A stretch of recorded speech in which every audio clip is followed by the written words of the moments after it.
Hello, my amigas. Today I want to talk about my son Brad's best friend Lulu, who is a 16-year-old Yorkie poo, and how I am working to prepare Brad for her eventual passing. If you want to hear more, stay tuned and we'll get right into it.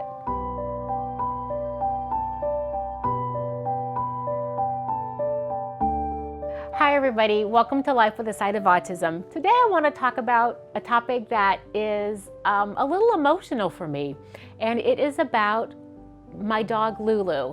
And I say my dog Lulu because when we adopted Lulu, Lulu was going to be my dog. She came from a shelter and she's a Yorkie poo.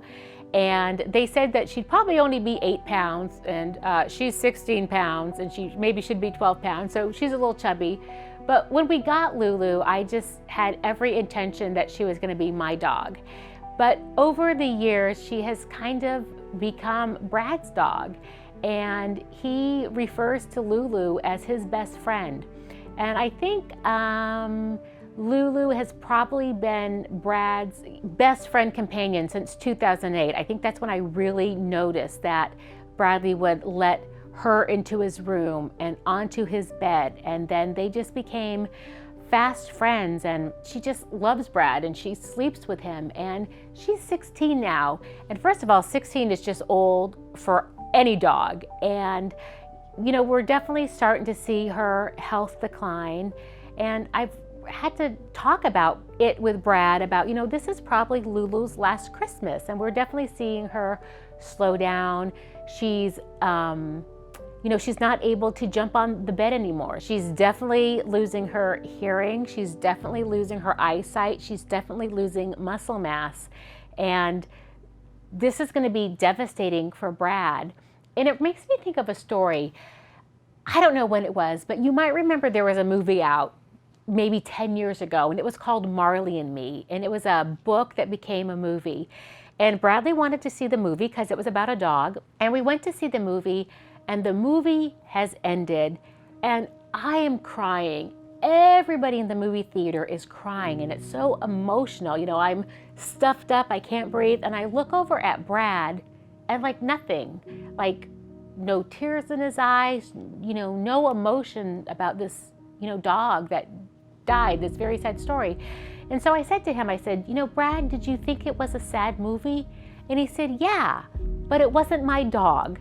And so that was one of those aha moments for Brad, how he's very able to, you know, just look at something, and if it doesn't have an emotional attachment to him, it doesn't really affect him, where, you know, more typical people will see a sad story and they can somehow relate it. They can sympathize, they can empathize, and they can take that story and make it their own.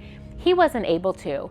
You know, he thought it was sad, but it wasn't sad because it wasn't his dog. But now we are talking about his dog, his Lulu, and we have spoken before, and he has told me, you know, he said, you know, when Lulu dies, I'm going to be devastated. And so I wonder about that. I wonder if he is just thinking that's how he's supposed to react, or if he really is going to be devastated. And at one time we had 6 dogs in our household. For many years we had 6 dogs, and they, you know, kind of dwindled. And about 3 years ago we lost a dog, a little Boston Terrier that I had inherited from my mom and dad after my dad died and then my mom died. We had this little Boston Terrier named Mitzi for 2 years. And when Mitzi passed, Bradley was he was emotional. He did cry. And I was just surprised because, again, he's not real emotional about things like that. So as Lulu gets older, and again, I can, you know, start to see that her hair is not as shiny, her hair is not growing back as fast after she gets her hair cut. She's losing muscle mass, she's really slowing down, really talking to Brad about, you know, this is gonna be Lulu's last Christmas, I'm guessing. She is 16, and you know, what can we do for Lulu? And right now our job as her family is to make her feel safe, make her feel comfortable, make her feel loved, and we're doing extra things for her, like we're mushing up her food so she has soft food. I boil eggs for her all the time, and every day I give her a hard-boiled egg, and you know, we chop it up so she can eat the egg because it's got a lot of protein, but it's in small bite-sized pieces that she can really handle right now. And just preparing Brad that, you know, she is coming close to the end We have to be ready for it, but we have to be, happy because she has lived a great life of 16 years and she has brought him so much joy. And, it just, makes me want to just cry when I think, my son talks about a dog being his best friend. And I know, dogs are just blessings in so many of our lives. It just breaks my, my heart knowing that Lulu is going to be leaving us and Brad's best friend is going to be leaving him. We do have a new puppy now, Huck the Beagle, and Bradley and Huck the Beagle have, created a very nice relationship. So I think that's going to help fill the void. So it's just, hard talking about this with Brad and trying to make him ready for it. But in a way, he has a beautiful idea of what death is like. He's not afraid of dying. He has a very childlike expectation of death. Like when we are in an airplane and we are going through the clouds, he will say, "This is heaven."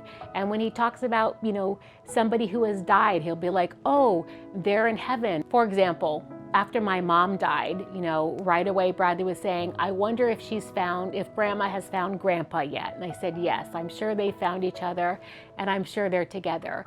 So, Bradley's idea of heaven is just, wonderful. You just go there and you meet all your old friends and your old dogs will be there and your family will be there.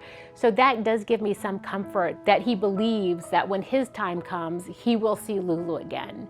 And so while Brad's concept of, death and dying is very simple, I think after Lulu passes, that his feelings are going to be very intense and very complex. And I think Lulu, is going to be the most devastating, death that he will have to encounter. Having, just knowing that we're going to have to deal with that and helping to prepare him, working to let him know that it's okay to feel sad, it's okay to cry, it's okay to remember her. And just, death is a part of life. And so I guess I'm just asking if you have dealt with this before with your child with autism or a disability. How did it go? How did you handle it? Please send me your advice and any tips you can give me, because I'd love to learn from, the collective community of people with autism. And I can't end this video without giving a shout out to all the, I'm sure, millions of wonderful dogs out there who have been just lifelong wonderful companions and best friends to our kids with autism and disabilities. Thanks so much for joining me today. Thanks for being a part of Life with a Side of Autism, and I'll see you on the next video.